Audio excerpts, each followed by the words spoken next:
in a second. You were phenomenal off the set in that you kept us all very jolly. You would play the piano brilliantly till very, very late at night in the hotel.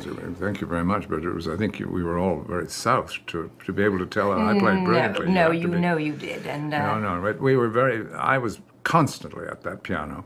I had great fun in the little Bristol hotel lobby. And there was an amazing amount of people you could play to. You were trained as a pianist, weren't you? Yeah, for a little while, and then I jutted out on my own and played mostly by ear, actually.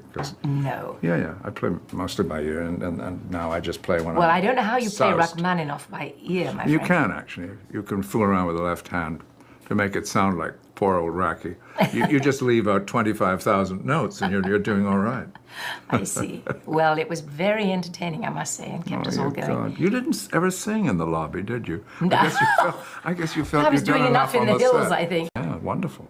Well, I had Emma being very, very young, and I had her nanny with me. I know. You had all that and going also, on. I really was wiped out, but I don't know how you did it and carried the movie at the same time. It's extraordinary. No, come on, Chris. Well, I think also Austria brought us all. You know, when we work out of our own environment, if we work in some sort of country that we don't know quite as well as we do our own, and an attractive country like Austria, I think it lifts the morale immediately. Yeah. It makes us all feel that we're much more together. And it was extraordinarily beautiful. I never thought that one could top that opening shot. That was the most extraordinary. You twirling in the Bavarian hills just above Hitler's Berchtesgaden, which was just on the other side. Yes. And the ruins of Goering's house. And do you remember how much it rained?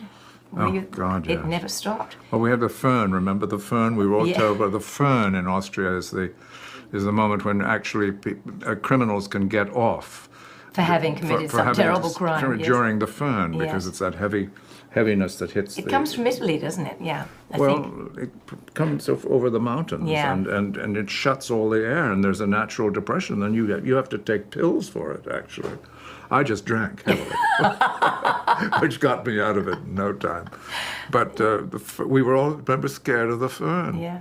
I think we were a bit mad for a while. At least I know I went slightly bonkers. It took a while to settle in, but I must say it's indelibly printed in my mind. The colours, the feeling, the when there's fresh air in the Alps when it was beautiful. And I've been back many times. Have you? I've only been back. No, I've been back twice. Yeah, I have been back a lot, and I've gone to that festival and really seen the music and loved it. And it looks so prosperous now, the town. And I know that it's largely due to the Sound of Music. Which I don't know. I don't know if the Austrians loved it as much as they do now. You know. Well, they probably are grateful to a certain extent, but they did not love the movie. Yes. They'd been saturated with documentary film after documentary film about the Trapp family. And made their own, I think. And made their own. Yeah. And a very good one it was, too, I believe. Yeah. And so, what are they going to do? And we were wearing the wrong clothes. They were all too light. Correctly so, because as it turned out, it gave a joyous lift to the movie. Yes. But I remember going to Bob and Wise and saying, please, can't I buy? I've got this wonderful, elegant, old dark green Loden dinner jacket that I can buy at Lance. Yes. Why not use that in the movie? It's perfectly beautiful and authentic. Yes. No, he insisted on and actually he was quite right. Yes. For the rest of the world, it worked that way. And Dorothy Jenkins, who did the costumes, did such a beautiful job.